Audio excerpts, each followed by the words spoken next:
guy. Well, listen, man, I don't wear a lot of other people's jerseys, but I told everybody I was going to go get a jersey from Haliburton. This guy. And in game one, they got off to a big lead. They were playing well. They were at home, and then they just kind of laxed a little bit. Yes. Just their effort. If you watch game two, third quarter, fourth quarter, they was on their ass. Yeah. They didn't lax because one, yes, you got a team that if you don't put them to sleep, it's like your kids, they're gonna keep coming out of the room. It's a lot of moments in it. He'll tell you how many motherfuckers you done play with. They don't want that last shot. They don't want that last free throw. They don't want that last responsibility, the last couple minutes of the game. Majority of people don't want it. I just seen people look away when that. I'm telling you, it's a real thing. Guarantee you it's a bunch of motherfuckers say they would do it until it's presented in front of them and they be like, nah, I'm cool. I'm cool. I guarantee you, because if you not built from that and come from that wholeheartedly, you gonna be terrified of that. What's great about OKC, consistency and the connection that they had, you see it. Yeah. Every game they win, whole team behind whoever getting the interview. Yep. That go a long way, Go man. a long way You see right what I'm there, saying? I mean, me and Brian was talking yesterday, and we both said, like, OKC was gonna get game two, basically, and smack them because they made the right adjustments. Right. And, but I think the Pacers, it's kind of like a knockout punch. You always got a fighting chance. And they've been coming with the knockout punch every single series that gave them a chance. So.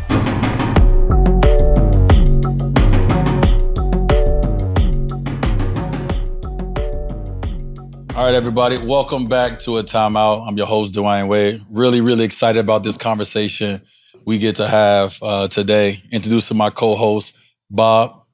Oh, shit, I got the first one this time. All right, just Bob. You the first today. Just Bob. You the first today. My other co-host, Mr. Johnson himself, Chris Johnson. We in here coaching and We in here. Yeah. Whenever we get an opportunity to bring on a guest, it's real cool for us because our show is built around our conversations that we have. But then every now and again, we get a chance to bring on somebody that has an expert. They're expert in this field, in the game of basketball and in life. And so somebody who is, I could throw a rock to his crib. You know what I mean? We can go right over the gate and have conversations. But one of the best basketball players that I've seen play the game of basketball that has a little bit of my DNA in him, and I have a little bit of his DNA in me. And so I have so much respect for this guy's game. So if you're a friend of his, you call him Deebo. Yeah. But if you're not a friend of his, you call him DeMar DeRozan. Appreciate it. Well, welcome to the show, Man, bro. Appreciate it. Thank y'all for having me. Man, no doubt, bro. I mean, obviously you got all the accolades. He's a 6-time All-Star. He's a 3-time NBA, All-NBA team. He's a 2-time gold medalist. But one of the things that I looked at when I was looking at the stats, I'm like, all right, let me see. I'm like, dude, you've averaged over 20 points for 12 straight seasons in a row. Yeah. Bro, that's buckets, dog. Bucket getter. Bucket. That's Bucket buckets. And we're talking about somebody who's played when the game he's been in the middle of playing while the game has evolved and changed. Yeah. And he hasn't necessarily needed to evolve and change his game dramatically to still be one of those guys. So, man, welcome to the show, dog. Man, we're proud that you're here. That's cold. Appreciate That's cold, bro. It Bro, is. 20 12 straight seasons. means you're a surgeon. Man. You're like a doctor out there. Listen, I'm trying to hold it down. Look, hey, you know what's crazy? I remember I passed him on the all-time scoring list. First one text me, hit me and everything. So moments like that mean a lot to me. You know what I mean? Especially being able to play versus those era guys that I grew up watching. You know, it's special, man, to still be doing it and, you know, kind of be on the other side of, you know, I remember how I was looking at him when he was going out. Now, me being on the other side and feeling what it's like. So it's definitely cool, man. Bro, how is it? We talked about the evolution of the game. And obviously, you know, you came in when it was one way. And then now, you know, as you're the vet of this league, it's a whole nother way. How have you been able to maintain who you are and not necessarily needing to change your game because someone else said this is what you should do? I think me just being a student of the game and just realizing in those moments when the game was changing, understanding what I could be dominant at and still be effective in that. You know, even though it could be missing or, you know, the game is kind of shying away from it. Yeah. You know, I feel like you got to be dominant in that aspect so it can stay there. Yes. You know what I mean? And that's one thing that I paid attention to was just staying true to the element of what the game was basically based off. You know, was mid-range, scoring threat, mid-post, slowing the game down, understanding the game from an IQ standpoint that kind of get lost when you just up and down. You know what I mean? There's nothing wrong with that. We got great elite players in the game today that could play that way and very effective. But now you see a guy like Shea that's dominating the game by playing mid-post, mid-range, getting to his spots, being very, shifty in between and not just playing up and down. You know, it's a difference between, I remember when we seen Steph, how elite and, how he changed the game. Now we see Shea in the finals, and that's going to be a shift in the game going forward too. And it always happened that way. So from my standpoint, just being a fan of the game and just trying to keep that aspect dominant and the importance within that to stay true to the game. I think the NBA is a copycat league also. So when the best player at the top is doing it, they'll get off the backs of some of the other players that actually have that a part of the game. For sure. And so, it's still a high percentage shot. One of the things me and D was talking about was paint touches versus mid-range shots, right? And a lot of Shea shots are still paint touches. So that could be a floater, but he's so good at his bump pull-up that, you got to make adjustments to him. So when most people out there talking like, man, the mid-range game is lost, I was like, no, it's not. Every NBA playoffs, you see it. Coaches and schemes try to take it out. Right. But it's the job of the players to work on their craft, perfect it, and still keep those high percentage shots high percentage. 1,000%. Analytics should not dictate something that's a natural flowing game. Right. And you can't even train and develop a player using analytics. They're not computer chips. They're not robots. And so sometimes the analytics, these people that are in the front rooms are hurting the mental mindset of these players because they're only coaching through analytics. Right. And so you're not an analytical player.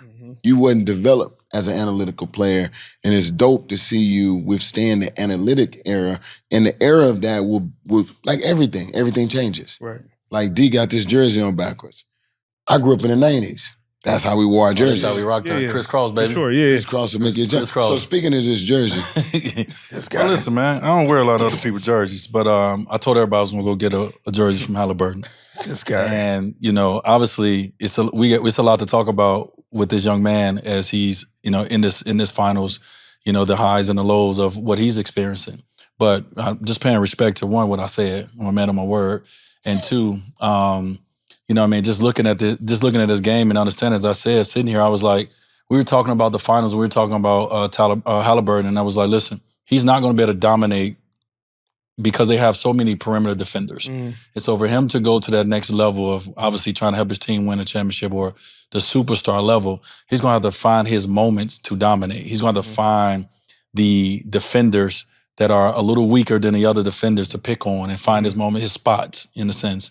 And we haven't seen him do that consistently enough, right? Like we see him make the big clutch shots, and that's why that's why I was yelling superstar, because everybody can't do that. This guy right here is one of those guys that does that on a nightly basis, but most guys can't do that. But outside of that, there's other things that he needs to bring to this game, and he hasn't consistently done in these first two games. And we're gonna talk about those things. We're gonna look at those things on film. We're gonna break that down in the film room. So one, if he is listening, maybe he can take a little bit of what we saying. Now you think about a guy like DeMar, you think about a guy like myself who's seen all the coverages. We've seen all the pick and rolls. It's certain tricks, it's certain trades that we know to be able to still get to your game, to keep you effective the way your team needs you to be. Right. In a sense, right? And so, obviously I'm a big fan of Hallie's, but also, too, it's time to go to that next level in the series. And as he's going back home, we want to see it. Absolutely. Yeah, absolutely. We want to see it. So, D, talk to us about what you've been watching so far early in this finals. What have you seen from OKC or the Pacers that's not surprised you, but you're looking at okay, they can win because of that? I think game one showed it, just how they don't stop. Yep. They're going to play a 48-minute game regardless. Pacers. Yeah, the Pacers going to play a 48-minute game regardless. Rather, if they make a mistake, obviously we've seen them. They had 20-plus turnovers. 20-plus. 20-plus turnovers.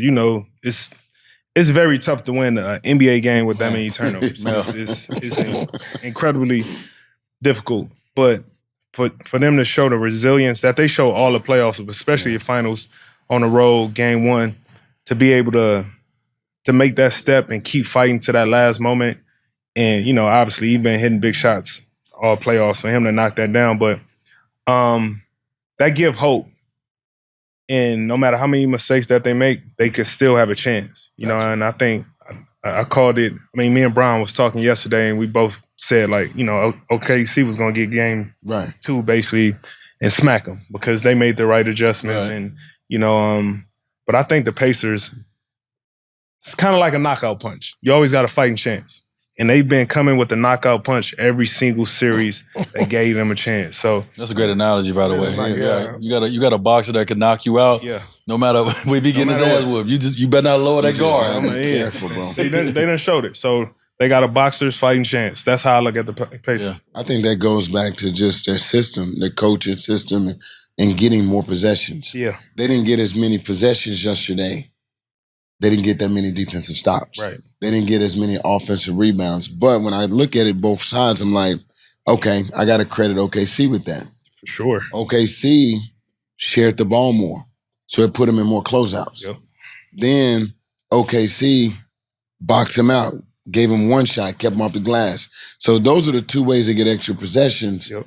And when they're doubling your possessions by like 20, 25, they can have 20 turnovers. Yeah.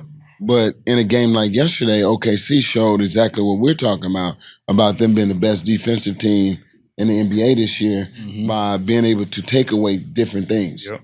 And so the adjustment on both coaches was made, and both players has made the same adjustment. I mean, and that's what we know as hoopers, man. That's what it's about, right? It's about who's going to make the quickest adjustment, right? Like each game is, all right, let's see what he come back with, Ultimately, you run out of time to make adjustments. And so you want to see, I like to see coaches that come out in the second half adjustment. Don't wait until you get to watch the film. Yeah. You got 13 coaches over here. What they doing? They got iPads on the side. They got iPads. So I'm need to come out the second half with adjustment, but it's about who can make the best adjustment, the quickest adjustment. Like when it comes to this time of the year, like they both can beat each other. They've obviously shown each other that already, but who's going to give me the adjustment that's going to make just little bit harder on Pacers or OKC? What's going to give me a little bit more confidence to know I can do this versus I can do that? So that's what I'm looking at with the coaches. Like, which one of you guys going to make the adjustment that's going to put this team on their heels where they don't have a chance? Something that we talked about, Deebo, was trying to put Shea in more actions. Try to take his legs. Pick on him a little bit more. Pick on him a little bit more. Not just putting him to where he can sit on the weak side and just rest. Every chance you get, I think you need to put the head of the snake in everything. Because he's so dominant offensively that exerts so much energy. Along with that, you got to do it on the other end as well. You know what I mean? Because you just can't have the best player out there on the floor resting. Just resting on the backside. Because he gonna dominate you on the other end. You know what I mean? I think, to your point, you got to put him in everything. You know what I mean? You got to have him running around the whole floor in hopes by the time that fourth quarter come, the game is close. Yeah. And those shots come up a little short, or, it's easier to double team them, or it's easier to kind of, figure them out because, at this point, he's exhausted from playing both ends. So that's another way of just attacking the game and understanding that. A player like Shea, if he have any type of energy going in that fourth quarter, he live for those moments. He going to dominate it. So you gotta find a way to wear down the head of the snake. But is it as simple as making just telling another team, you just got to just make shots? My adjustment as a coach, you just need to make your shots. Yeah. I mean, it's always that's the easy part. Right. For sure. That's always the easy part to say, make shots, but you got to make it, sometimes I always use boxing analogies when I talk about Me too. Basketball, because besides basketball, I'm a boxing fan. So it's kind of like a lot of times you see boxers throw that jab out there and don't hit nothing that time. Right. But you setting it up for that counter. You know what I mean? You setting up for something that's bigger late in the fight, late in the game. And sometimes you got to do that. And sometimes you can't, you're not going to make shots. You're going to make shots, but sometimes you got to live and die by setting up what you believe in. And that comes down to, game plan and coaching, the adjustments within the game. It's the game within the game at times, and all the times you can't just rely on makes because there's so much more to the game than just makes and misses. Yeah, I think the one thing is that really helps you out. Like, you know you need to make the shots. And so coach telling you to make the Nobody shots. want to miss. Right, Everybody want to try to make every shot. Yeah. But if I'm one of the role players on OKC and we had our film session, I think if you looked at one of the adjustments the Pacers made to OKC is they started bringing everyone in the paint. They were touching that right? paint. The second half, they started bringing everyone in the paint, and then they had the spray, and them guys want to knock it down shots. And so now we go back and we look at it and say, okay, this is their defensive adjustment. These are where your shots are coming from. So the day leading up to the game, we're working on, that ball come, is going up. Don't second guess it. Don't think about it. You can make this shot. It's coming from here. It's coming from here. So it just gets you prepared more so than anything. Like, we just watched Wiggins over in OKC not hesitate at all on no shot he touched, but he knew that whenever Shea did his job with penetrating the defense and getting everybody to come in this way, that spray was coming, and he was ready. Isaiah Joe was ready. Them guys was ready very early. So I think the adjustment is, let me show you where your shots are coming from so you can get comfortable knowing, this is my shot, I'm shooting this shot. Coach like, you better shoot it. And like, those are the adjustments that I've had in the finals at times where we played San Antonio, and San Antonio was going under the screen on us. This ain't nothing we ain't seen before, but it just made us hesitate a little bit. Yeah. Coach watched the film, me and Brown was like, okay, so this is how they guarding y'all. You got that shot. Fucking shoot it. Like, don't think about it. If they go on to do this, if they don't go on to do this. And so it just clears up your mind a little bit. And that sometimes is a big enough adjustment from game to game when it comes to certain players. Yeah. We talked about OKC playing with those 4 point guards on the court. Mm-hmm. It makes them a high basketball IQ team on the court. Mm-hmm. So I think what really stands out to me all the time with OKC is that they got guys that think the game and can be moving at the same time. So the adjustment for the coach is simple when you got 5 guys on the string. Yeah, they connected. They connected, bro. And so you look at it. You look how good Caruso played, point guard. Look at Wallace. The first play of the game was designed for Wallace to get downhill. Went straight downhill. Straight downhill. Right to the bucket. Let's get him going. Mm-hmm. And you could see that coach went in and those guys able to make that adjustment. And you got Shea, you got Williams, you got 4 guards that are connected. And they play so well together.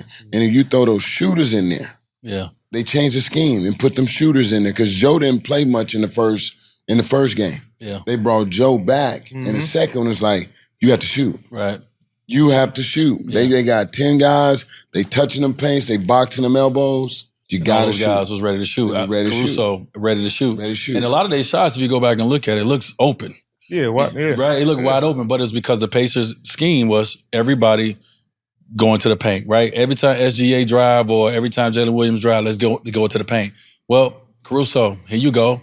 Isaiah Joe, here you go. Wiggins, here you go. And those guys stepped up and made those shots. So sometimes you look at the game, it's a simple adjustment that is made, and it looked like OKC blew them out, but really, they made shots. They made shots. They made their shots that they did not make in game one. I mean, Caruso had 20 points off the bench. Yeah. He didn't have 20 points off the bench in game one. Chet came out very early, aggressive, had 15. Game one, he had 6. Yes. So he came out very early, aggressively. So you can see that it was an emphasis on role players, the guys making those shots. And it's crazy because on the flip side, if you're the Pacers, you probably going into the game saying we're going to pack the paint. We're going to live with them. We're going to live with it. Beating us with X amount of shots. Now, if they miss, game plan works perfect. Right. But if you're getting killed in the first half, to D point, now I want to see the adjustments. I don't want to see everybody keep collapsing in the paint the second half or the fourth quarter when obviously everybody making shots. You know what I mean? So that's the tricky part that people don't understand that happens in real time, whether if it's timeouts or halftime that goes on with the game. You know, and the ones that figure it out the quickest is the one that ultimately, win the game. It don't feel good when you got a game plan and they smacking you. Like, okay, the game plan is to go in the paint, but they smacking us out here, coach. Yeah. I'm pretty sure. There's been plenty of times been in timeouts and you tell the coaches, this shit's not working. It's not working. 5 games in a row this way. You got to change it. Yeah. And there's been times coaches be like, nah, we're going to stick with it. Right. And it may work or it may not work. You know what I mean? So it's such a fine line. To me, that's what makes sports so great is the ones and the things that the normal fan don't see that has to go on, in those timeouts and in that locker room for watching the game. Because most people just watch the game and watch it. Miss shots, this person getting beat. Why? You know, sometimes, you see what I'm saying? Like, why they just let them do this, that? And it's like, nah, there's so much more to it. You know what I mean? Right. I think what you, as a fan, what you would see that OKC role players made shots. Right. But really, where it all started on the ball. So before you even got to them making shots, SGA made an adjustment to the way he attacked the pick and rolls. And so if you go back and watch, and this is one of the things I'm going to break down on the film, I was very good at splitting screens. You watch SGA the other night, he was splitting so many screens. Every time the big was coming up, a lot of times they was coming up real lazy. Yep. And so he was exploiting them by splitting the screen. Now it's 5-on-3 because you got two guys trailing the ball. So they have more room to lace it up now because he did his job of attacking that pick and roll. He didn't allow that pick and roll to, allow him to dance with it. No, he was coming off attacking. They was looking that way. He was going the opposite way. So that, for them, if you're the Pacers, we got to control the ball. This is, before we get to everybody making shots, you got to do your job, Mal Turner, when you come up. Don't come up lazy like this with an arm bar. He's attacking that. Right. And so that's the one adjustment that SGA made and maybe that coaching staff made that was different in the game before. They did make that adjustment. They made that adjustment. And they moved their pieces. They put Chet further in the corner. They took away certain guys, and then they used Caruso more in ball screens too. So they let him ball screen, pick and pop. So if SGA catching switches in the slot, he's straight line driving them. Yeah. And so they really picked on particular people. They put OB in a lot of them too. So when OB was up, he reject because OB's flying up. Like you're saying, he reject, seeing him, he calling him, right. You know they're going to get up in the ball, right? Your job is when the pick and roll is coming to get up in the ball. So you got a big flying up and another guy getting up in the ball, going the other way. Becomes a chain reaction after that. Yeah. And if you got high IQ players off a chain reaction, you dead to water. You know what I mean? Facts. Question for you, as someone who's played, you've been a role player before, and you're a star player as well. Mentality. So if you're going into a playoff series as a role player, what's your mentality versus what's your mentality coming in as a star player?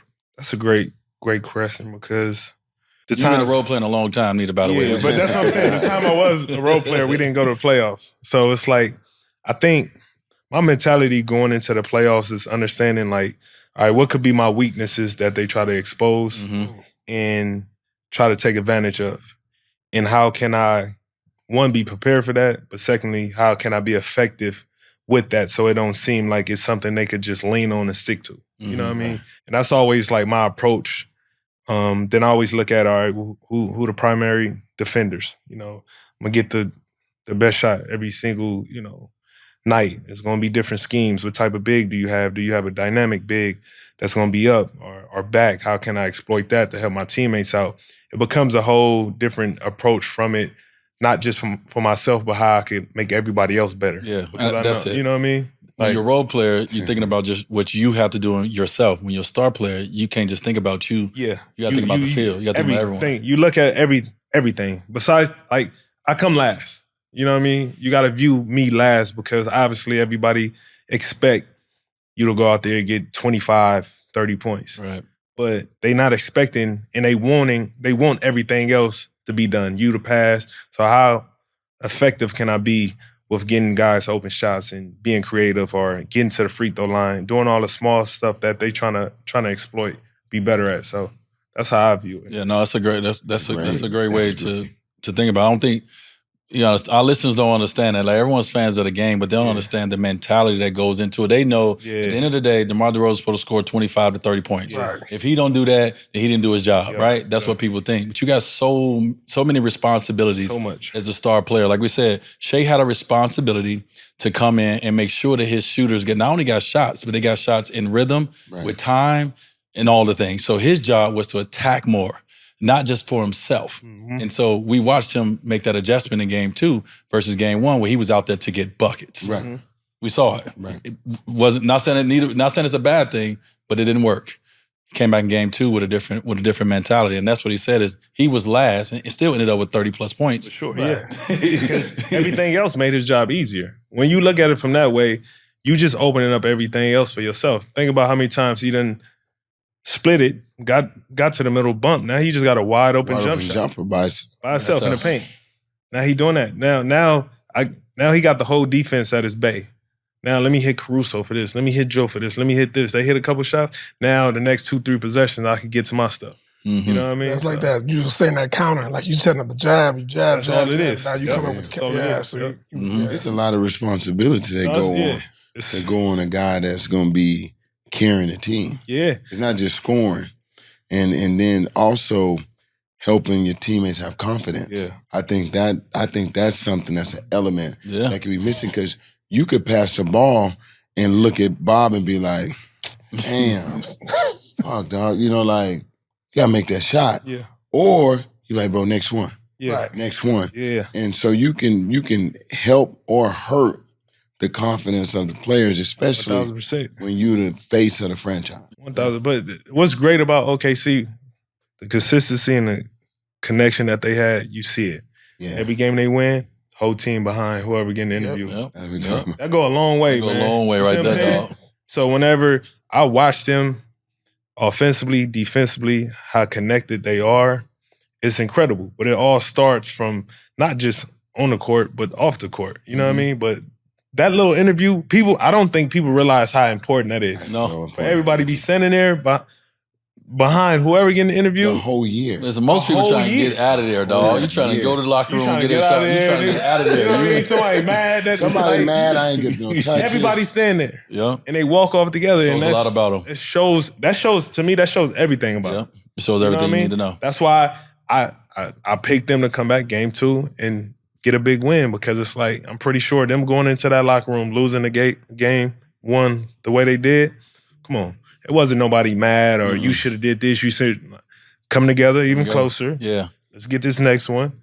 Then go to game 3, tied, and figure it out from there. Yeah, I think even watching them play from game 1 to game 2 is when it came to the second half, they didn't have the same intensity in game 2 to game 1 that they had in game 2. They finished this game. They ran through the tape. Yeah. In game 1, they got off to a big lead. They were playing well. They were at home, and then they just kind of laxed a little bit. Yes. Just their effort. If you watch game 2, third quarter, fourth quarter, they was on their ass. Yeah. They didn't lax because one, yes, you know you got a team that if you don't put them to sleep, it's like your kids, they're gonna keep coming out of the room.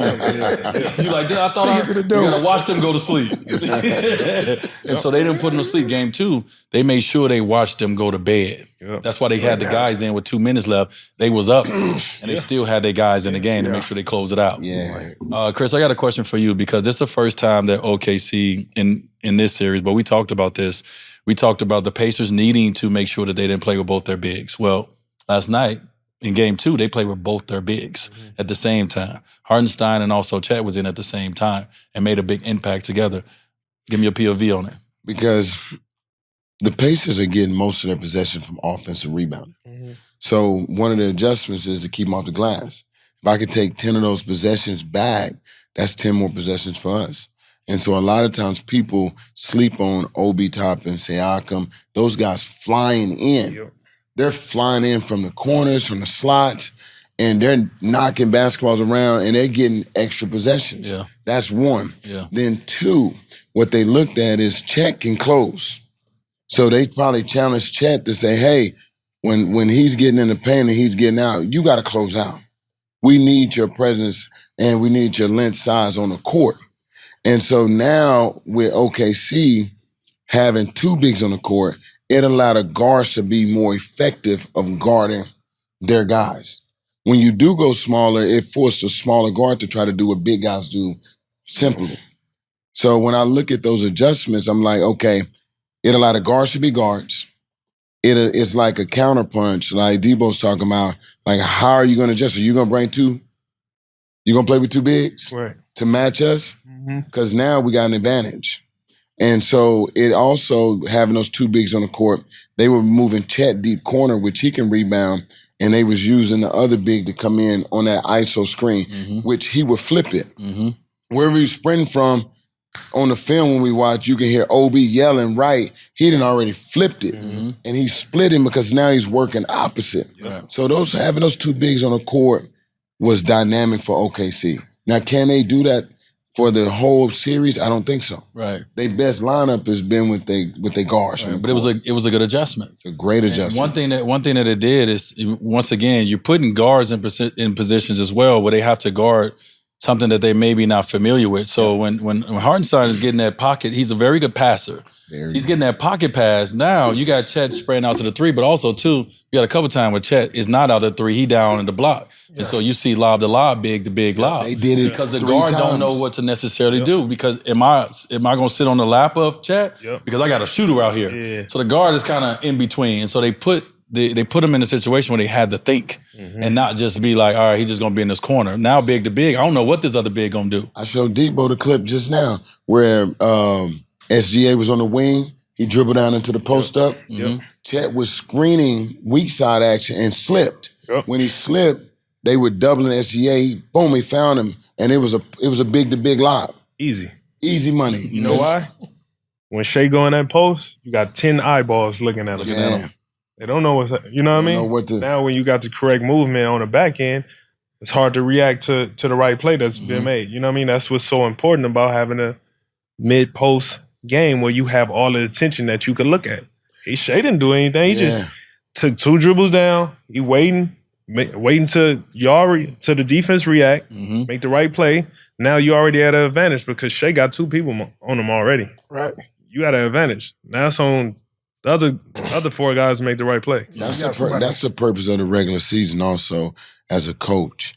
You have to go through and you got to find different lineups because you're going to face different matchups. Yeah. So a lot of coaches got to do their homework ahead of time and testing different lineups on the court in the regular season. And see what works. See what works and see where the chemistry is. And once you can blend and find out what works, now it's like moving pieces like the chessboard. But if you don't explore your lineup, that's why I think the Knicks had ran into trouble. Yeah. You know, with Thibodeau not exploring his lineup. And it really limited what they really could do. Because that Knicks team was geared up this year. Also, Brunson only really got the ball on big doses of pick and rolls. You see a guy like Shea who can do pick and rolls, but also you see a guy like Shea go down the mid post, right? It switches up where he gets the ball, and it changes the defensive mindset because he's someone, and we both played in the mid post. He plays in the mid post. Is first of all isolation one-on-one. You can get a shot over anybody in their space. Now we know that. We all know that Shea can get a shot over anybody. So now the defense, like you said, now we got all eyes on him. Yeah. And then now they did many things. They left him one-on-one. They doubled. They tried to do everything with him, and they couldn't do everything. They did. Everything you do is the wrong thing. Right. If I'm in the mid post and you send a double, wrong move. If I'm in the mid post, you leave me by myself. Wrong move. Yeah. It's everything you do in that space because one, I'm so close to the rim. 2, like once somebody get in the mid post, you know they've been working in the mid post. Right. Yeah. So this shit, baseline, middle fade, this shit is money. So now I don't have to do much to get there. If I'm at the top of the key, obviously like we run a lot of pick and roll, I gotta weave and weave and weave. Now the defense get to see me. You can't see, you ain't got a chance to like see what I'm gonna do in that mid post. And so everything they did in that mid post when he got down there, it's wrong. And that's gotta be the mentality. Bring that double, right? That means somebody cutting. That means somebody coming across. That means that I can hit here. Like it's so many different options in that mid post. That's why we said Anthony Edwards got to work his way down to that mid post. I got a question for you. So like when they double is a whole part of the game. You can double when the ball's in the air.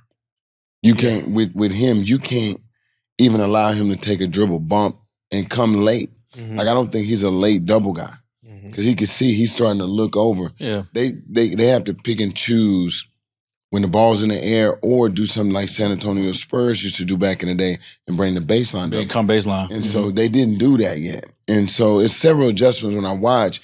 You can't give them the same dose. They're doubling from the slot guy, and then they're diving the slot guy. So when he's gone, he's chasing right behind him. Yep. So he's wide open, and then that guy's filling over. So he's either got the slot guy, the pass, and then he got the corner plus one. Yeah.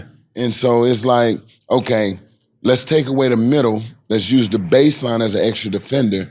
And if we're going to double, let's do something that they've never seen us do before, and let's rotate from the baseline side. But, you know, it's only if they've been working on it. Because if you try to win a championship, you've already started with the championship defense that you need. That's why when I watch high school coaches, college coaches, and they putting together like junk defenses, I realize they're not trying to win a championship. Right. Because no, I'm serious. Because playing against the best team in your state you're not gonna be able to junk it up because they're gonna have 2 or 3 guys that are elite. Yeah. So you got to be able to hold your own. Right. So when I'm watching the coaches, these young coaches and high school coach, I'm like, why won't you build your defense to play against the best team in the country?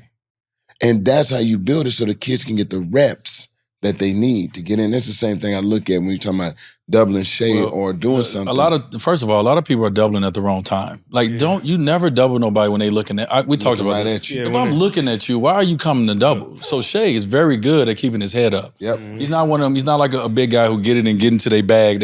He gets it and he goes this way. He goes this way. He keeps his head up all the time. So he's one of the wrong guys to double. To be honest, he's 6'6". He can see over most doubles that's coming unless it's coming with a big. And so the other day I watched him double and he was looking right at the double and then the guy went down the middle. He just hit him. Yeah, boop, right there. Like, it's a certain time, but it's a certain way you got to practice this. This doubling is a scheme. Doubling is not something you just gonna always do. It's something you got to hit me with when I least expect it. Right. And so a lot of people ain't practicing on the right timing to go double. I think San Antonio threw a curveball in the game when they start coming baseline double. Because you wasn't used to that. You was always used to the double coming from top or the double coming from the big coming straight across. They start coming baseline. You like, oh shit, what is this? Yeah. But most teams are doubling when they do. It's no consistency in what their scheme is when he's in the mid post. That's why they can run offense down there and be very effective because the defense don't know what they're doing. They don't know when to go. They don't know who going. And so it gets very confusing, and they need that. They need to confuse the defense, and that's what he does when he get in the mid post. One of the questions I have for you, D-Ro, is isolation score. And so we talked about this. We talked about how the isolation score is never going anywhere. If you can score isolation ball, you're going to always have a place. Hopefully in the game of basketball somewhere. Without a doubt. What is your mentality when it comes to isolation? Are you focusing on your defender? Are you focusing on the help defense? Are you focusing on moves that you worked on? Like, what is your mentality when it comes to isolation? Because you're one of the best isolation scorers in the game. I think for me, one, it started by just always watching all the great, like, scores that didn't need a play. Like, and I always used to admire, like, I give a name, like, I remember always watching Andre Miller. Wasn't the most athletic, wasn't the fastest, but he could get to whatever he needed to get to. Whatever. You know what I mean? Ever, bro. You know what I mean? Like, and it always used to make me wonder, like, all right, well, he's not as fast or athletic as Jordan, how Jordan was to get his shot off, but he was creative. So I used to always watch and pay attention to angles, how guys like that attack certain guys. You know what I mean? Like, learned a lot from, like, a Katino Mowgli, how he's able to use his body and his physicality and, you know, be able to raise up in front of a guy. He created space so well. Yeah. And raise up like nobody there, whether you contesting or not, you know. So I always try to take so much from a lot of the older guys and, you know, me being 6'6", 6'7", I always feel like I could shoot over anybody. But for the most part, I never pay attention to my man necessarily. It's always the help, where the help come from. I always try to look at it from the defender perspective where he think the help is going to be, where I could take advantage of that because he don't know what's behind him. So a lot of times I could see a guy take a step back. Now I know this small movement to the right side step is going to give me all the room I need to be able to get my shot off without having to worry about a contest. Because he thinking the help is there so he can relax and take a step back. Now, as soon as I see that foot drop, I'm taking a side step and just getting to my shot and shooting like it's a regular shot. So it's all a read and react to body movements. You know what I mean? Even from the pump fake, you know, obviously I got that from my dog watching him, but it all comes from, all right, if I just hit a shot or two, a three on you, and I could feel when the defender is jittery. Yeah, buddy. I'm gonna do a hard move, and you gonna expect me to shoot because you more worried than I'm worried about you guarding me. Right. So you just get a sense and you feel it. I'm gonna do this pump fake, and you falling for it. No matter if the bench is yelling, "Don't jump." You know what I mean? Like everybody yelling, "Don't jump." You make him jump. Yeah. So it comes with one repetition. Like I give a small point of just how detailed I pay attention to things. Like I remember a lot of times I get fouled at the end of the shot clock when a defender guarding me, and it's me knowing that you have the anticipation that you want to block my shot because you know the shot is running down. So I'm going to give myself 0.5 of a second more so I could do a move and pump fake because I know you're going to jump. Mm-hmm. You know what I mean? Because you more worried about the shot clock and trying to use that against me, but I'm going to use it against you. Right. You know what I mean? So it's so much detailed stuff that I pay attention to of just being a fan of the game that I try to take advantage of. I mean, it's so much stuff. Like I could sit here all day and just explain the stuff that I look for, but it's just me just being a fan of the game and trying to find different avenues, different ways to be creative, to get my shots off and be effective in isolation scoring. But how much work, I guess, how much work do you have to do to say, because when you say, it's the funniest thing, I look at it differently because I'm more a football guy, right? When you say, I know I can get my shot, even if I'm on you, I know if I get to this shot, I can raise up and get this shot. How much work do you have to put into your game? It's so much repetition over and over and over, like till exhaustion, because like you look at a guy like, I'm pretty sure since we talking about Shea the type of guy late in the game, he worked so much in the offseason to where fourth quarter come, most guys are exhausted. When you get tired, the first thing to go is your mind. You can't think straight.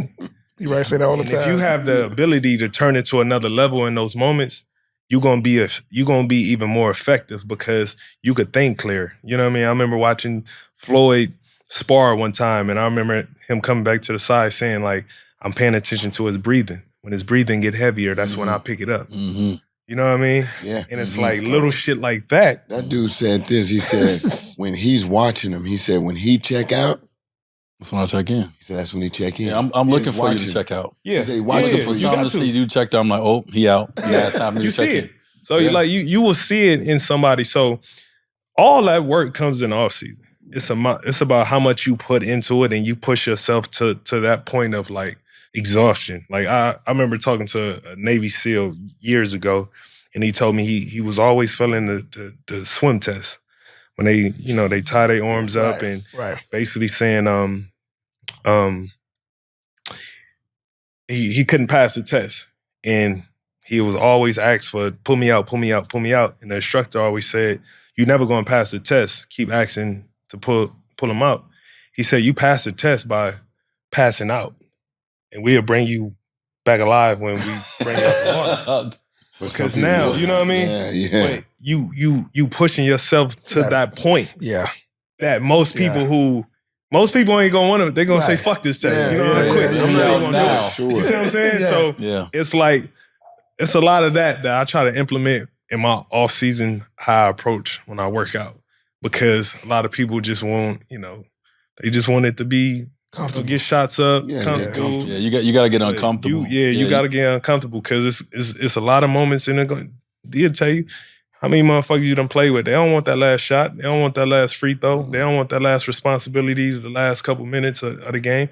It's majority of people don't want it. I just see people look away when that.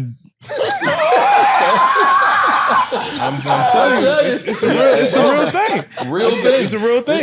It's dead ass. It's dead serious. So that's how I always view guys with how hard and how much they push themselves in the off season, because what you do in the off season shows in the season. Yeah, for me, it's the same thing, man. Like you said, and we talk about it. You hear it over and over again, but it's everything. It's repetition. It's how many hours you're willing to put in, right? Over and over and over. You can't get bored with. People tell you not to get bored with the process, right? You hear this all the time. You can't get bored with the process. And so by the time you get to the game, by the time you get to those moments where you're supposed to be tired, or even if you got one of the great defenders on you, you didn't work so hard at knowing your shot, knowing how to get space, knowing the floor, like you said, court mapping. Yeah. I got to know the entire floor. I got to know how quick this defender can get here, how much help. So I know what shot I can go to. Mm-hmm. And so I think a lot of it it's just hours and hours of rep. It's so much work that, like, when I'm driving in the car, I don't look at the car in front of me that much. I'm looking at my rearview mirrors. I'm checking all my mirrors out. I'm seeing how I get to this lane, how to get to who's coming behind me when I stop. I'm not worried about the one in front of me. I can feel that. And so when I'm on the court, I'm not worried about who's in front of me. I'm worried about the other defenders, right? I'm checking my rearview mirrors. I'm checking everything to see, all right, how much time I got. And so it's no disrespect to the guys guarding you, but I already know I can get my shot off over you. If I know if I get to my spot, it's nothing you can do because I've done this over and over and over. I'm worried about the help defense. I'm worried about the big. I'm worried about those because that's going to allow me to see, all right, it's a help here. Now I got to make this pass. Right. Yeah. Ain't no pass there.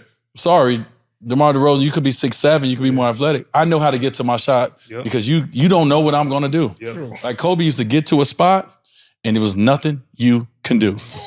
He's just going to rage over you. I don't care how good a defender you think you is. He's getting to that spot and he's going up. You don't know when he's going up. You can't time it. And so it's just hours and hours of that, getting to that same spot over and over and over to the point where like you can close your eyes and do it. It's like signing a signature right now. Yeah. You can close your eyes and sign your signature. True. You've been doing this so much. And that's the same thing in basketball. I close my eyes and know that when I get in this mid-post or wherever I'm going, if I get to this isolation on this side, I'm getting whatever shot I want. It's just about which shot I want. You and DeMar are two of the greats in the game, right? I got some young guys. And my message to them is, bro, you got to be willing to sacrifice. Yeah. Like, can't nobody pull you into sacrifice. That's a difference. Like, you talk about being great, but when it gets into it, you really don't want to be great. If you come with an open mind and you're willing to sacrifice and go through the hard stuff and you've already submitted yourself into it, it's easier for you to be coached. Easy, so you can't be coached when you're in the way of yourself. Mm-hmm. So to get to the level that you guys are talking about, it takes a whole nother gear of submitting to whatever punishment. Oh, most people don't want to do that. Yeah. This is what I'm saying. Like I'm sitting there, I'm like, bro, why are we negotiating about arc? Mm-hmm. Like your shot is flat. Like that don't work. Somebody gonna block your shot because this is a practice shot. Why won't you shoot a game shot every time? What's a game shot? We gotta have arc up. It's dudes 6'7", 6'8" running at you. So if you shoot a practice shot all summer and it's not at game speed, when you get into the game and a guy running at you, now you have a game shot, which you don't have enough reps. Yeah. So you have to be willing to submit yourself first. Then you could be coached. For sure. So that's the level that I'm looking at there. I'm like, that's what I was just talking about earlier, bro. You got to commit your dang self to be able to get in there and sacrifice. But it's so hard and frustrating today because back then you had to want it to be successful. Now these kids are getting paid and I hope you want it if we give you this. You see what I'm saying? Yeah. Like before it was like, it was...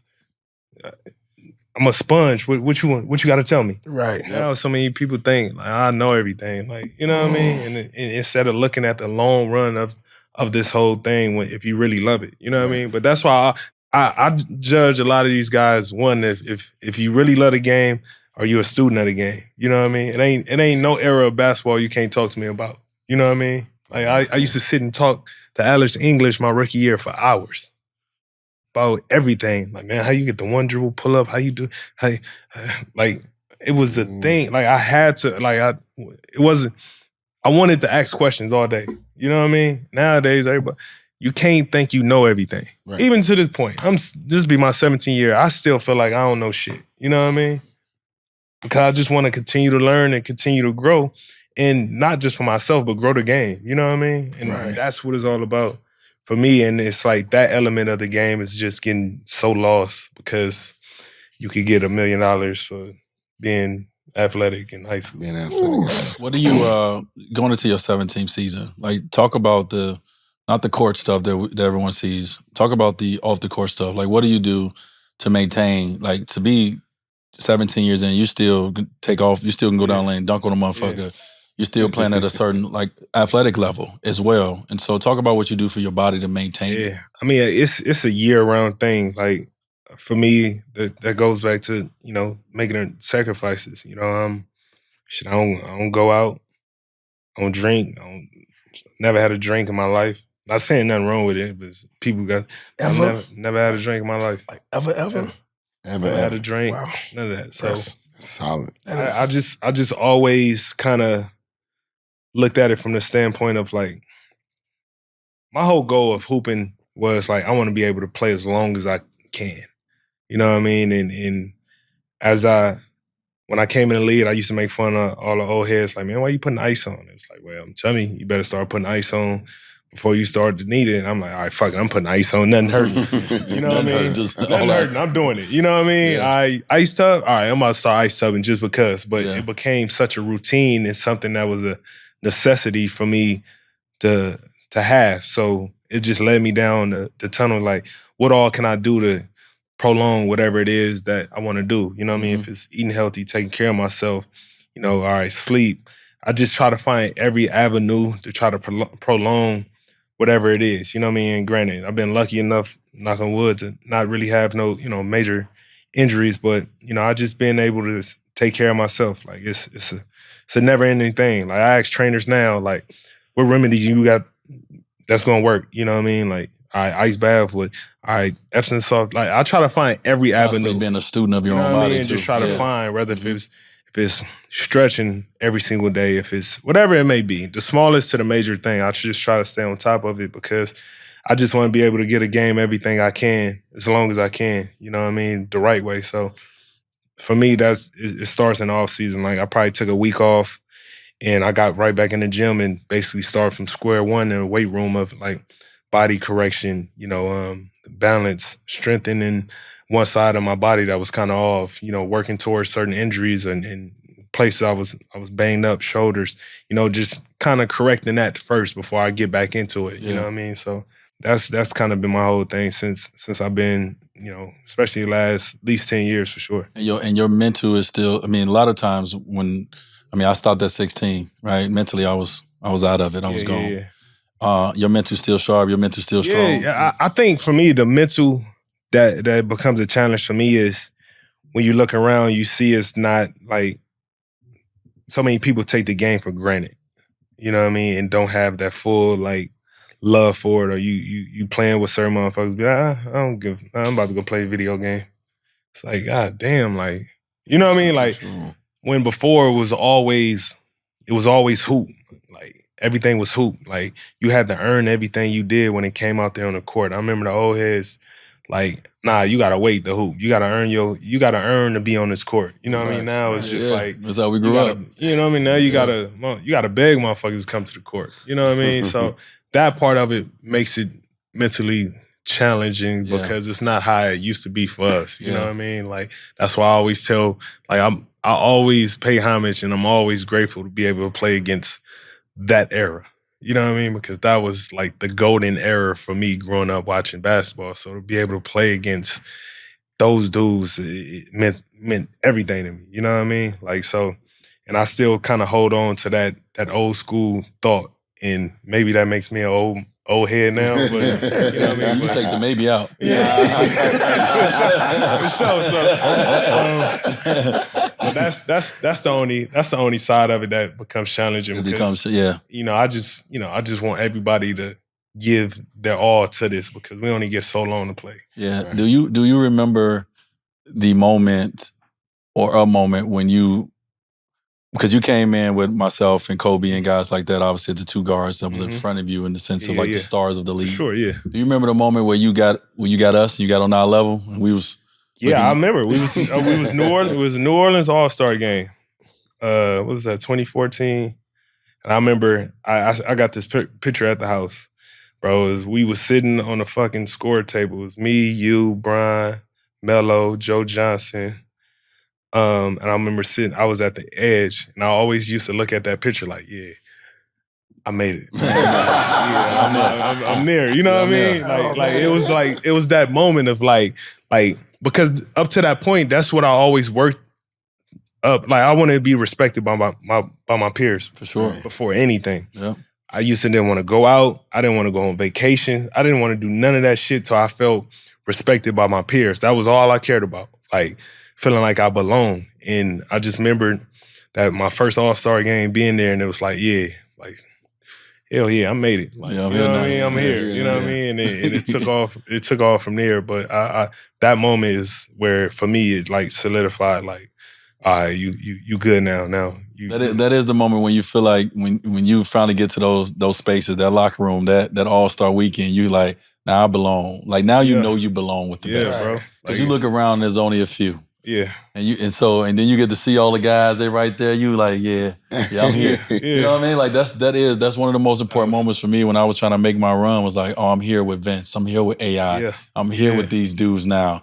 Like, then that means I'm on the level of these guys. If I'm here with them, that means I'm on that level. That means that everyone sees me on this level. That means that I'm putting this work in. You know what I mean? Like, so once my second year, when I got to the All-Star game, and I was looking at AI in the locker room, I'm looking at KG, I'm looking at all these dudes, I'm like, I'm here. Yeah. Paul Pierce, I'm here. Like, I couldn't believe it at first. Yeah. And then you get out there, you're like, yeah, I am here. I actually am one of these dudes. But it's those moments that shows you like, oh, I'm actually here. Yeah. So when you look at these moments, because I know you've done it before, and I can tell you've done it before because you're a student and a steward of the game. Does it change that much where now guys will want to like learn or get that respect and that knowledge from you? Like younger guys, like in the game right now. Yeah, that's still like, is that like coming? Are they coming towards you? Like, I want to like for sure. Like, and it's crazy. It was a game we played in Minnesota this year, and I had a moment when it was a free throw or something. He was like, man, I gotta get in the gym with you, man. You gotta teach me the mid range and the post. And I was like, I got you, dog. But it was like, it's like you heading down the right direction. You know what I mean? But for you to worry about that much in that moment and ask me that, it was a full circle moment for me because it was like for sure. You know what I mean? That's what it's all about. It's just, building on the game. And that's what it's all about, man. I'm telling you, that's how I always viewed it. I looked at it every time I needed Kobe for anything. He was right there for me. You know what I mean? So it's just, for me, that's what it's all about. But you got a lot of guys that done reached out within the game, outside of the game, that wanted me to work with them, and that to get to that point where for sure, that mean a lot. You know what I mean? Like that for sure mean a lot. No doubt. Here at the Wide Network, we're excited to announce Kicks Crew is our presenting sponsor for our Timeout show with me, Dwyane Wade, for the Eastern and Western Conference Finals, and also the NBA Finals. I know I already showed y'all these, but I gotta do it again because they finally ready for you to go get them. I'm so proud of my brother D'Angelo Russell for launching his first signature shoe and marking a new milestone for himself and Wade. It comes in 5 different colorways, each representing a unique part of his journey and many more to come. So you can get the Wade D-Lo ones right now on kickscrew.com. I'm about to shift gears a little bit. I'm about to go to a segment that we like called Who's Hoopin' and What's Up. Yeah. And so, obviously talking about the finals right now, when we think about coming off game 2, who's hooping, you got Alex Caruso, you got SGA, you got the Pacers, you got role players on different teams who's hooping. I mean, the Pacers role players are playing their role. There's a couple other guys we're gonna talk about on What's Up that is not a role player when it comes to Pacers. But like when you guys see, Bob, going to you and going around, when you see who's hooping in this playoff series right now, who's the person you look at and say, they hooping, they doing their thing?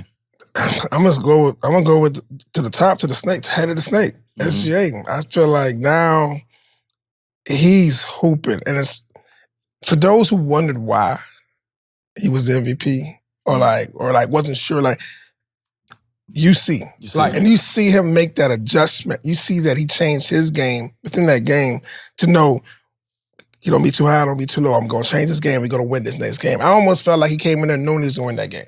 And it's crazy when you talk to other people, everyone I talked to before that game, this is about to be a blowout. Even before the game started. Everybody knew OKC was going to... This is going to be a blowout. OKC was going to win it. And because you just had that much confidence. And then to have that confidence, somebody's going to do it, and then them do it. Yeah. And you knew he was going to do it. Yeah. He was going to deliver. Yeah. That to me, so my who's hooping is SGA. You were with Shea, so I ain't gonna go with the same thing. I think for me is Caruso, Alex Caruso. Throughout the year, people didn't get to see him play as much, but it was all because they knew how important he will be to the team come playoff time. And I think seeing what he's doing on both ends of the floor, every NBA team wish they had Alex Caruso. Absolutely. A guy who would never shy away from taking a big shot, making a big play, taking on the toughest defensive assignment, an anchor out there vocally. Obviously, he got championship experience. But the teammate that he is, I was able to play with for 3 years. He a gamer. That's somebody that I look at as a gamer that any type of sporting event I would want on my team because he gonna figure it out and put it all out there and lay it out on the line. You know what I mean? So I'm gonna go with my boy AC. He just came out and said that he's not a good. He said, well, since he signed his check, he ain't a good practice player. He was like, because I think Williams came out and said, I'll be busting his ass in practice. He's like, I ain't a really good practice player no more. Yeah. But in the game, he is that. He's a game changer. Who you guys see? I'm gonna go with on the Indiana side. Go. And I really still think like Haliburton is the difference in the series. Yeah. And with him having the game winner, he didn't have such an amazing game in game one, but he stayed in it and he stayed ready and he made plays and he hit a game-winning shot in the finals, game one. We all dream of that. Every hooper, 24-hour fitness. Everybody. You go to the picked up a basketball and did a countdown. Yeah. You do it was in the finals in one of them games. And the one for me was Michael Jordan when he shot it over Russell in Utah. That's a game-winning shot. And so Hallie had that moment. And so I went back and I watched him game two, not looking at the end score, I'm just looking at the carryover to game three, right? He made all the right reads. He kept his team in position. He's shooting the ball at a high clip, but his ability to make other people better. The basketball is contagious and it has eyes. So Hallie, to me, is hooping. He been hooping. He's been hooping. And so whether they win or lose, game two, it wasn't important. It's just to see how consistent he can be. And when they get back to Indy, boy, he finna get loose. Ooh, I like that. He finna I like get that. busy. Get busy. So I'm gonna go a little different than you guys. I'm gonna go with Aaron Wiggins. Yep. And I'm gonna go with Cason Wallace. And I'm gonna go with the role players when it comes to this on OKC. And I'm going off of game two because they did their job. Man, Cason Wallace, got obviously inserted into that starting lineup. A lot of people had a lot of questions on why. He the one who got the game winner in his face at the same time. And to watch his mentality and how he came out in game two right away. First play, straight down to the basket, straight line drive, lefty finish. And just his intensity on defense. He does all the little things. We talked about it. He's a guy who obviously can make shots, but he back cut a lot. Yep. He get relief buckets for the team a lot. He's someone who you probably don't even know what his voice sound like, but he has a huge impact on that floor. Outside of Alex Caruso, which Alex Caruso, when he do stuff, is loud. When Wallace do stuff right now, it's not as loud, but you watching the game as a role player, he's playing his role to perfection. And Wiggins as well. He's the guy who I said I haven't seen pass one time yet. Like when he get it, it's going up. But just to watch his mentality in game two. I mean, I think he hit 5 threes. Yeah. Somewhere around there. I think, let's say 5 for 8 or somewhere around there. But in the finals, I told you, to win games, you have to have these certain people who win you a game. OKC had their role players do their job and help win them a game. That's their role players win. Yep. And it comes at home. It's hard for your role players to do that on the road, but they can do that at home. And so the role players did their job to make sure that they can get that first win in this finals at home. So the role players already have done their responsibility. But that young man coming in making big shots, even if he missed a 3, come right back to him, knock it down, just big shots over and over again. The confidence in him, like those guys, to me, they're hooping. And even though you look at the lineup, maybe one has 12, one has 8, but they're doing all the little things, all the intangible things that people that's not going to show up on the box scores. But damn show needed for that team to win because SGA could have 40 again. The role players not playing their role to perfection, doing all these things. We're sitting here looking like, damn, Pacers up 2-0. Possibly, right? Because Williams struggles again when it comes to him trying to find his way into this finals. Now, he hopefully will find his way, but it was the other guys that did their job. So I'm going to go with the role players of OKC. They're hooping. Yeah. So we got what's up? What's up? Well, Hallie's on our list. Siakam's on our list. And somebody who I actually put on the list was also T.J. McConnell as well, because I feel that T.J. McConnell has not entered this series yet. Right. And so when you think about what's up, I'm going to start it off first and we can go back around this way. I'm going to go T.J. McConnell because when we came into the series, I said Alex Caruso and T.J. McConnell are two difference makers. And Alex Caruso has made a difference. I mean, we talk about who's struggling. Siakam is struggling because Caruso was in his his pockets. Yeah. Right? He in his pockets. But it's what he's doing. He's doing his job. And then also on the other end, he's back cutting. He's making threes. He's doing all the things, making extra passes. T.J. McConnell has not entered this series yet. And as a person who comes off that bench and relieves them the way he does, the defensive intensity that he brings, right? He's a guy that you hate guarding because he mucks it up. Like, he's always there. Haven't seen that in this series. He's a guy who, in the first couple rounds, he was scoring a lot for them. They was giving him isolations on that right side. He was taking it down the paint, scoring. He hasn't been there. So for me, not saying that they're going to win or lose by T.J. McConnell scoring 20 or 30, but his presence needs to be felt coming off that bench. And I don't feel like his presence as yet has entered this series. So for me, it's T.J. McConnell. What's up? You know, for me, I'm a big fan of this guy. Been really enjoying watching him play the whole year. Jalen Williams, high IQ. He can get any shot he want off. Mm-hmm. He's a good team player, but more importantly, you know, was really impressive against Denver, Minnesota in those series. You know what really impressed me about him? He made more defensive plays in the open court and got transition buckets because he's so athletic. He pump out with quick hands. Coming off pick and roll, he picking you. He hasn't had an impact on the game like that. And so it's not necessarily scoring. I know you're searching for your scoring, but you have the ability to change the game from a defensive standpoint, and I haven't seen that yet. And in Game 3, if he don't show up and do that, it's going to be a long night in Indiana. It will be. And so he's a guy that can rebound. He's a transition guy. He's a dive on the floor guy. He jump out there. He takes charges. So I haven't seen him do the 90% of the game, which is playing without the basketball. You know, so he's got to become less concerned about scoring and more concerned about the impact, the overall impact of the game. And he will be the difference in OKC in this championship, for sure. I like that. Yeah, that's a good one. I think we'll go to the Pacers side with Pascal. Yep. You know, we haven't seen how dominant he could be, especially, you know, from the last round. Him, you know, getting MVP of the conference finals. But I think, you know, he do. You know, to D point, you know, when you got somebody like Caruso on you, you got to figure it out. He gonna make your job tougher, but now I think it's on him just to sit back and figure out how he could take advantage and be dominant like the Pacers need him to be.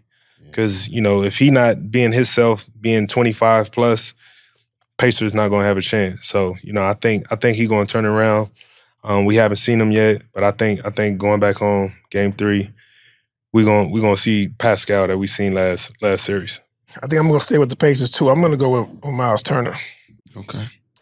Mainly because I feel like especially how the two biggest came into the game, and you're gonna need a big game. Like when you were saying, like he's coming late, you can't have those late. You gotta like right now, you can't be happy to be here. You gotta like now how I'm going to, because Hallie's gonna have he's gonna have to do what he has gonna have to do. Pascal's gonna have to do what he's gonna have to do. Like all those guys, be that person that does something different. Like because right now you have everything the opportunity is there to do it. Do it. And play like you want, like leave it on the floor. There's only, 5 games left, possibly. That's it. Either you're gonna come home with it or not. Yeah. So what you gonna do to get it? Yeah. So to me, it can't be maybe in it no more. You gotta go get it. You can't stop. I like that. I mean, he can't be somebody that they feel that they can pick on defensively. Yeah, like he obviously protects the rim for them very well at times. He can score between 15 a night, but you cannot be somebody that they feel they can run pick and rolls at, or they can pick on you. Right. He has to be so rock solid when it comes to. I agree with that take. I love that.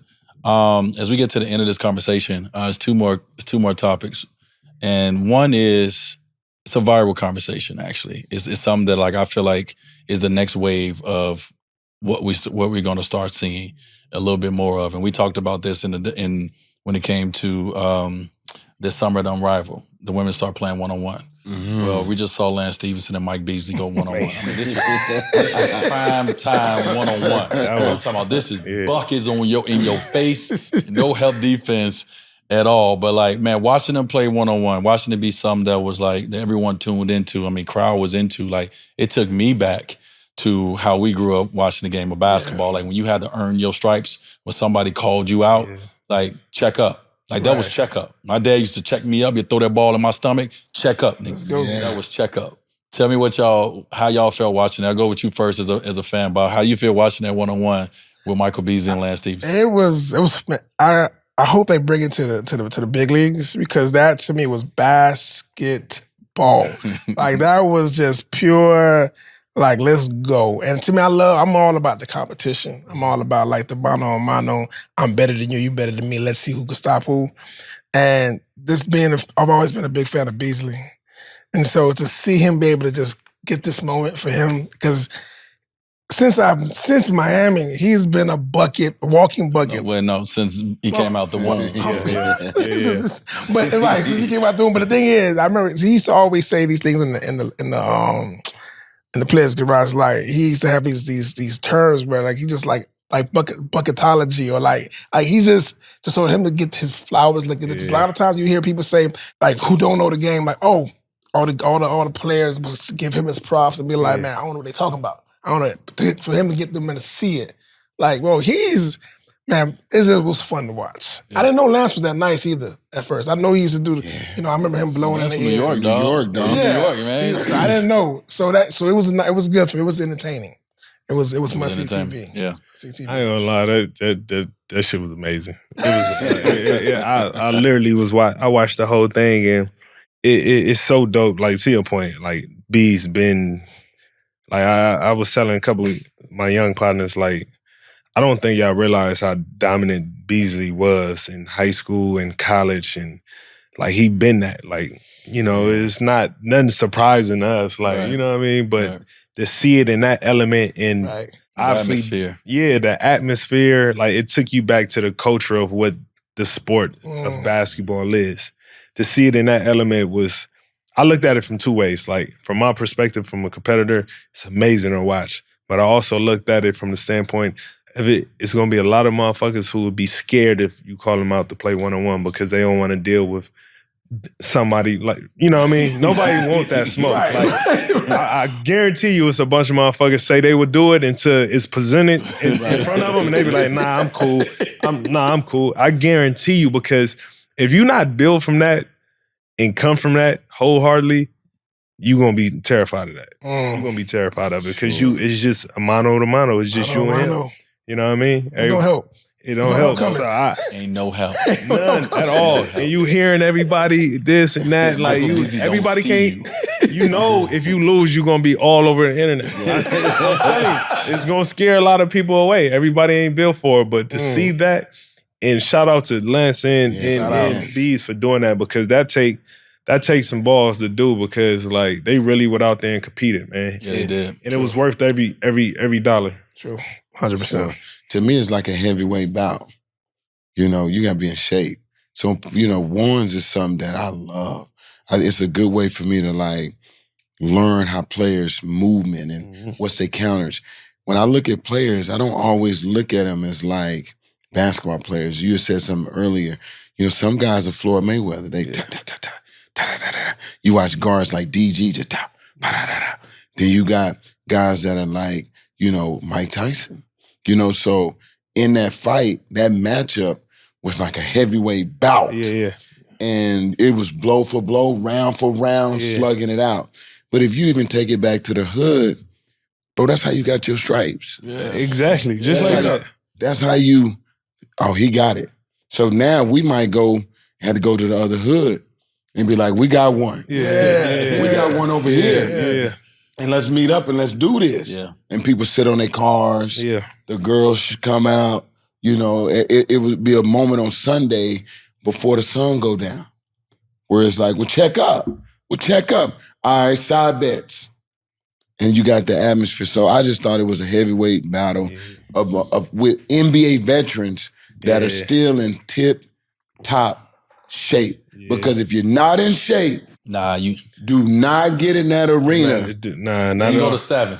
No. They with the 30. With the 30, dog. They with the 30. That's work. That's work. Bro, but you need it. So the young guys need it. We played ones this morning, and we got guys in the pre-draft. I'm like, let's get it. So right after ball handling and some other things, before we even get into shooting and whatever, let's get your legs taken from you. So let's create this atmosphere of what it feels like in the third and fourth to have no legs and play. Yep. And so that's how you work on your counters, and you need, you can adjust, but it's needed. And I think we should do it again. I like Kyrie, Going up. Oh, that was dope. Yeah. Even him to sit there and commentate, that was dope, man. That was incredible. That was like, come on, one of the greats in our league to sit there and appreciate the culture of one-on-one from one of the best one-on-one players ever. Like, that was dope to I watch. just, when I look at it, and a friend of mine and I was having this conversation, I'm looking at where we are in the world too. We're DraftKings, we're FanDuel, we're in a betting culture, and so you need something else ain't nothing better than betting on a one-on-one. Man, I ain't got to worry about nobody else. I just got to worry about picking one person. And so when you talk about the betting culture that we in, that's why I see the one-on-one kind of atmosphere growing. Nice. You know what I mean? When it comes, because there's a lot of dudes out there that maybe not be in the league, but there's a lot of dudes out there that want that smoke. Yeah, so when you think about having an opportunity to have a part of the game grow, I look at this as a moment that Michael Beasley and Lance Stevenson did was give us an opportunity to be like, shit, I'll put a little money on Bees. Yeah.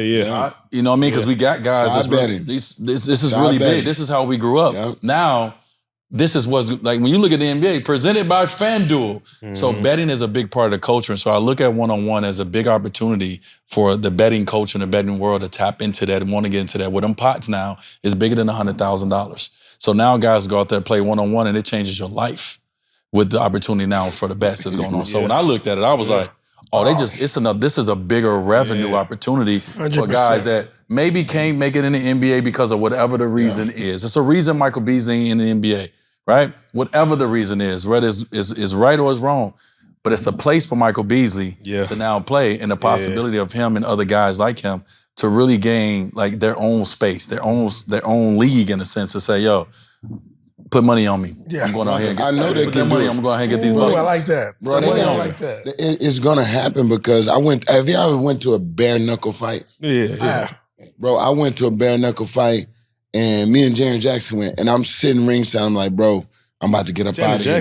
Jaren Jackson trip. I thought you said Janet Jackson. Jaren Jackson. Are you talking about, are you talking about, because why are you making it sound, was it like inside like a ring, or are you talking about inside somebody's backyard? No. It's bare knuckle. So I went with one of my partners. No, but I'm talking about, like backyard, like, I'm talking about like Miami Homestead. Like where we heard Kimbo came from. Yes. Like that kind of backyard. That's what I'm talking about. I went to this is bare knuckle fighting, bro. Like, I mean, where they had it's official, 25 fights. Official bare knuckle fight, okay. Yeah. You're not lasting longer than 3 minutes. And all you hear is skin. Right. And they got the small ring. It's small ring. Yeah.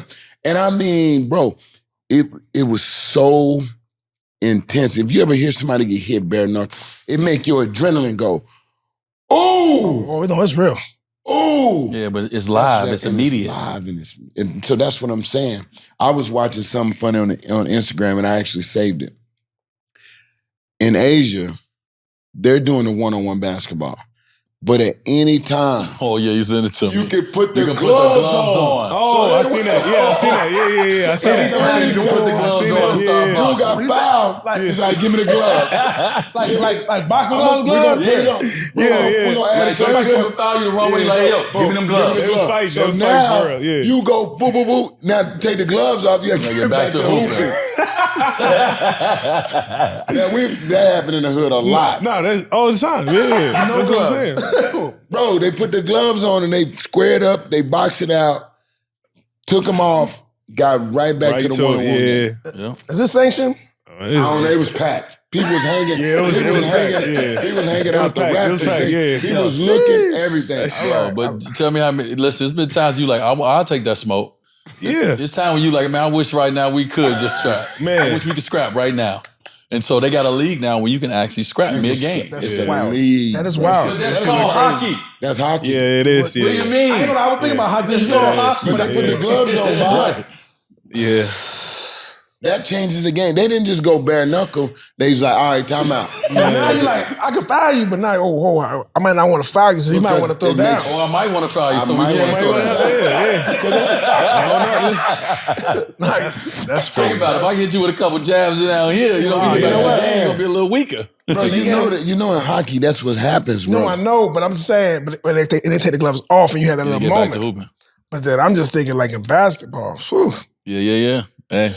But I love it, dog. So 1v1, one-on-one hoops, dog. Please keep it going. Man, please. Keep it up, dog. As basketball fans, man, we love a checkup. Yeah. We love when you get that motherfucking checkup and it's me versus you. Yeah. And that's life. Most of life is you versus you. Right. And in that right there, man, you gotta it's the voices, they all coming to you. You ain't gonna point at a teammate because he ain't making a shot or a coach put a defensive scheme on you. No, bro. It's me versus you. It's me versus me. And Michael Beasley don't see you.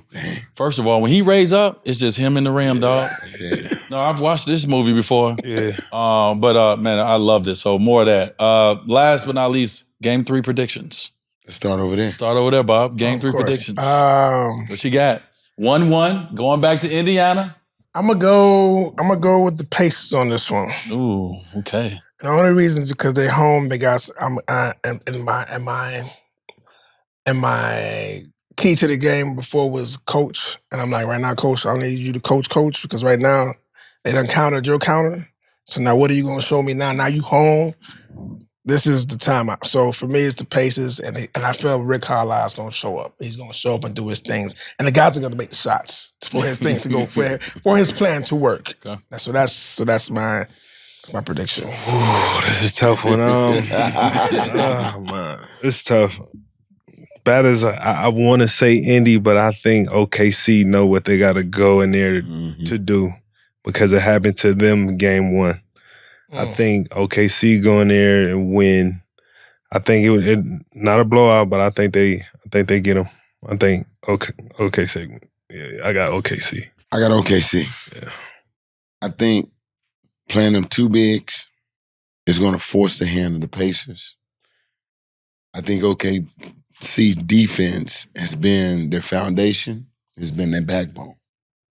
And I think they can go in there and get this game and make it a slugfest. It can't be pretty. It can't be up and down. Even when you make a shot and they're trying to take it out, you got to somehow almost get a delay of game and like knock the ball away because they get the ball out so quick. You got to keep they get it out. Like you got to figure out the strategy of mucking it up. Right. It can't be pretty. It can't look like, fast break, open passes. Everything got to be a chin check. I think OKC can do this. So I'm going with OKC because of their defense, their IQ, and their ability to muck this game up. And Jalen Williams going to show up big. He'll get some deflections. Yeah, this is tough, bro, because I've been sitting over here just now. I went back and forth 5 times. I done picked a different team every time. I'm going to see what comes out. I think I'm going to go with the Pacers. And I agree 100% with what both you guys said about OKC. That's why I was sitting over here going back and forth. But what I feel is that I think the Pacers understand the sense of urgency of what this game means. Right. For them, obviously, they was able to go steal one, but they haven't played a good game yet. And so I think Game 3, I feel like Rick Carlisle and his coaching staff is going to have those guys ready. I'm looking for, like we talk about Siakam struggling. We talk about, obviously Haliburton struggling. Well, your 2 best players have not really played that good yet in this finals, and in this 1-1. That's confidence that we're able to bring to them and also to our role players. Right. And so I think we're going to see a different version of Siakam. I think we're going to see a better version of Hali. And I'm really looking to see the adjustments that coaching staff. Remember, it's some veteran leadership over there on that coaching staff. And I'm looking to see what they pull out. And so I think in Game 3 at home with the pace and with the opportunity to understand that, bro, we haven't played good at all, and now we coming home. We have to do it now. I feel like we're gonna see a different Pacers team than we've seen in the first 2 games. I still got OKC winning this series as of now, but I feel that the Pacers can go in this one and really make it interesting on OKC and really make them have to go get it. Because if you're OKC, you're sitting there like, bro, we actually should be up 2-0. Yep. We actually just smashed them twice already, but we laxed a little bit and they came back and won one, right? But then on the other side, they like, but it's 1-1 and we haven't played well yet, right? It's the different mentalities on both sides, how you look at it. And so I'm gonna go with the Pacers, dog. I'm wearing this jersey for a reason. This is my last time wearing it, so I need you to sign it for me. But I'm gonna go with Pacers game 3. Y'all like that? And they got coach got like 2-3 days. We got time. Days. We got time. If it was like the before when it was like one day in between, I might have said okay, see, but it's like some days now. Yeah. I mean, game 3 is always like it's the pivot of the series. Yeah. Game 3 gonna say a lot. Game 3 gonna say a lot. It's a pivot. Yeah. So it's gonna be good. We look forward to it, man. Deebo, what we normally do, man, on our show, when we have a guest sit down, we normally have them look in the camera and, they looking at a kid that, was like you growing up from Compton, probably not given all the opportunity to be, in the position that you've now worked yourself into. If you had a chance to look at that young Deebo, if you had a chance to look at that young kid, what would you tell him if his dream and his journey is to be great, in life? Man, whatever you believe in, have the utmost confidence in it. Don't let nobody stray you away from not believing in yourself, believing in whatever you want to do, whoever you want to be. Have the utmost confidence and discipline with that. Can't nobody ever break that or take that from you. As long as you keep that, stay locked into that, it'll take you a long way, whatever that may be. Whatever that may be. Keep the confidence and the discipline within yourself. Never let nobody take that away. You be all right. It's you versus you. As we said, man, Deebo, man, first of all, appreciate you coming, man. Always, man. Taking time to sit on the timeout with us, man, and just talk hoop. What I mean, get into a little bit of your journey, a little bit into your mindset. I love getting a chance to hear you out speaking on these podcasts, et cetera, man, so people can hear how your mind works and how you think. You're one of the greats. Appreciate you, bro. That's ever touched the basketball, bro. So, from Bob, from Chris, Deebo. Appreciate it. Appreciate you guys taking the time out with us. Peace.